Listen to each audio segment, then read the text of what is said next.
سندھ بلدیاتی انتخابات کے نتائج میں جماعت اسلامی اور پیپلز پارٹی میں کانٹے کا مقابلہ۔ اب تک پیپلز پارٹی سب سے آگے، جماعت اسلامی دوسرے نمبر پر آ گئی۔ کراچی کی 246 یوسیز میں سے اب تک 94 کے نتائج آ گئے۔ غیر حتمی غیر سرکاری نتائج کے مطابق پیپلز پارٹی 50، جماعت اسلامی 23 نشستیں اور تحریک انصاف 14 نشستوں پر کامیاب ہو سکی۔ لیاری کی 13 میں سے 11 نشستیں پیپلز پارٹی کے نام، پی ٹی آئی 1 پر کامیاب ہوئی۔ الیکشن کمشنر سندھ اعجاز انور چوہان کا کہنا ہے کہ آج شام تک تمام 246 یوسیز کا نتیجہ تیار ہو جائے گا۔ کراچی میں میڈیا سے گفتگو میں اعجاز انور چوہان نے کہا کہ الیکشن میں بہت سارے مسائل اور چیلنجز بھی ہوتے ہیں۔ الیکشن کمیشن نے اپنی ذمہ داری احسن طریقے سے نبھائی۔ پولنگ کا وقت 5 بجے تک تھا، کئی پولنگ سٹیشن پر شام 6 بجے تک پولنگ ہوئی۔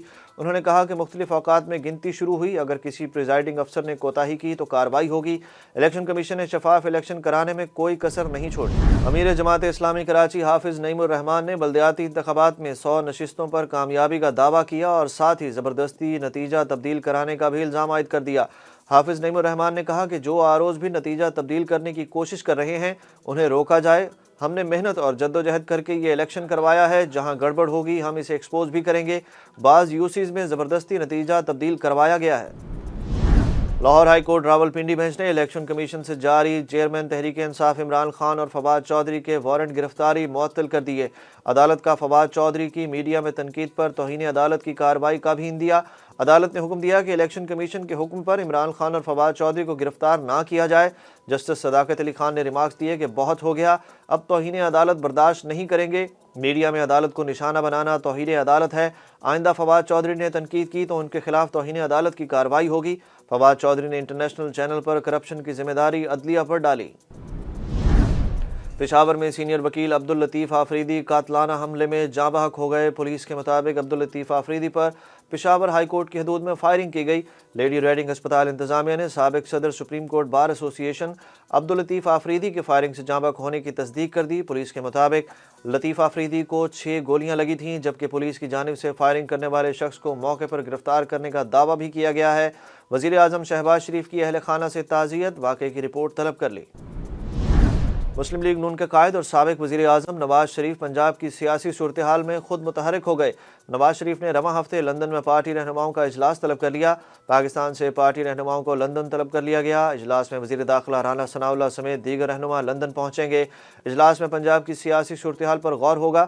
ذرائع کا کہنا ہے کہ رانا ثناءاللہ کو پارٹی تنظیمی امور چلانے میں مشکلات کا سامنا ہے، جبکہ خواجہ سعد رفیق اور احسن اقبال نے بھی پنجاب کی صدارت سنبھالنے سے معذرت کر لی ہے۔ مسلم لیگ نون نے پنجاب میں ٹکٹوں کی تقسیم اور نگران سیٹ اپ کے لیے ناموں پر مشاورت شروع کر دی۔ مسلم لیگ نون کے صدر اور وزیر اعظم شہباز شریف کی زیر صدارت پارٹی کا اہم اجلاس ہوا۔ پنجاب انتخابات کے حوالے سے ٹکٹوں کی تقسیم اور نگران سیٹ اپ کے لیے ناموں پر مشاورت ہوئی۔ اجلاس میں پنجاب اسمبلی کے انتخاب سے متعلق پارلیمانی بورڈز جلد تشکیل دینے کا فیصلہ کر لیا گیا۔ پاکستان مسلم لیگ نون کی سینئر نائب صدر اور چیف آرگنائزر مریم نواز کا 22 جنوری کو پاکستان پہنچنے کا امکان۔ ذرائع کا کہنا ہے کہ مریم نواز کی وطن واپسی کا فیصلہ پارٹی کی سینئر قیادت نے کیا ہے۔ نواز شریف نے مریم نواز کو پارٹی کو متحرک کرنے سے متعلق اہم ٹاسک دے دیے۔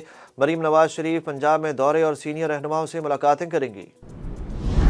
پی ٹی آئی نے نگران وزیر اعلیٰ پنجاب کے لیے 3 نام دے دیے۔ نون لیگ نے بھی 3 ناموں پر غور شروع کر دیا۔ وزیر اعلیٰ پنجاب پرویز الہی نے بتایا کہ chairman P T I Imran Khan نے نگراں وزیر اعلیٰ پنجاب کے لیے 3 نام تجویز کیے، جن میں احمد نواز سکھیرا، نصیر احمد خان اور ناصر کھوسہ شامل ہیں۔ دوسری طرف پنجاب اسمبلی کی تحلیل کے بعد اب نگراں وزیر اعلیٰ کے تقرر کے لیے نون لیگ نے مختلف ناموں پر غور شروع کر دیا۔ پارٹی کی جانب سے جسٹس ریٹائرڈ خلیل الرحمان رمدے، سابق بیوروکریٹ ناصر کھوسہ اور جسٹس جواد ایس خواجہ کے نام زیر غور ہیں۔ پارٹی ذرائع کے مطابق قیادت نے سینئر رہنماؤں سے نگراں وزیر اعلیٰ کے لیے مزید نام بھی طلب کر لیے۔ سابق چیف جسٹس پاکستان جواد ایس خواجہ کا کہنا ہے کہ نگراں وزیر اعلیٰ پنجاب کے لیے ان کے نام سے متعلق خبر حقائق پر مبنی نہیں۔ نگراں وزیر اعلیٰ پنجاب کے بارے میں کسی نے مجھ سے رائے نہیں مانگی۔ انہوں نے کہا کہ نگراں وزیر اعلیٰ پنجاب کے لیے میرے نام سے متعلق خبر حقائق پر مبنی نہیں اور نگراں وزیر اعلیٰ کے عہدے میں دلچسپی نہیں رکھتا۔ عمران خان کی کاف لیگ کو پی ٹی آئی میں ضم ہونے کی دعوت۔ پرویز الہی نے مشاورت کے لیے پارٹی رہنماؤں کا اجلاس طلب کر لیا۔